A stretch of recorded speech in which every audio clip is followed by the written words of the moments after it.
اسلام آباد high court میں 190 million pound case کی سماعت کے دوران پاکستان تحریک انصاف کے بانی کے وکیل بیرسٹر سلمان صفدر پیش نہ ہو سکے۔ ان کی جانب سے عدالت میں درخواست جمع کراتے ہوئے استدعا کی گئی کہ وہ آنکھ کی بیماری میں مبتلا ہیں اور طبی معائنے کے لیے فوری سماعت سے استثناء دیا جائے۔ عدالت میں پاکستان تحریک انصاف کے بانی کی جانب سے وکیل سلمان اکرم راجہ نے پیش ہو کر بتایا کہ بیرسٹر سلمان صفدر کو آنکھ کے شدید مسئلے کا سامنا ہے اور وہ ذاتی طور پر پیش ہونے کی استطاعت نہیں رکھتے۔ انہوں نے سلمان صفدر کی جانب سے درخواست پیش کرتے ہوئے اپیلوں کی سماعت سے انکار کے خلاف اپیل کے لیے مہلت دینے کی استدعا کی۔ چیف جسٹس سرفراز ڈوگر نے استدعا منظور کرتے ہوئے اڈیالہ جیل کے سپرنٹینڈنٹ کو ہدایت کی کہ وہ پاکستان تحریک انصاف کے بانی سے وکلاء کی ملاقات کا مناسب بندوبست یقینی بنائیں۔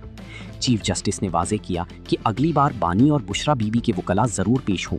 اگر بیرسٹر سلمان صفدر دستیاب نہ ہوں تو انہیں اپنا کوئی دوسرا وکیل عدالت میں مقرر کرنا ہوگا۔ چیف جسٹس سرفراز ڈوگر نے مزید کہا کہ اگر اگلی بار پیشی نہ ہوئی تو قانون اپنا راستہ خود اختیار کرے گا۔ انتباہ کے بعد عدالت نے کیس کی سماعت غیر معینہ مدت کے لیے ملتوی کر دی۔ واضح رہی کہ 190 ملین پاؤنڈ کیس قومی احتساب بیورو نیب کی جانب سے زیر تفتیش اہم مالی اسکینڈل ہے، جس میں پاکستان تحریک انصاف کے بانی اور دیگر رہنماؤں کے خلاف الزامات ہیں۔ اب اگلی تاریخ سماعت تک عدالت نے قانونی کارروائی روک دی ہے، جبکہ وکلاء کی عدم پیشی پر سخت موقف اختیار کیا ہے۔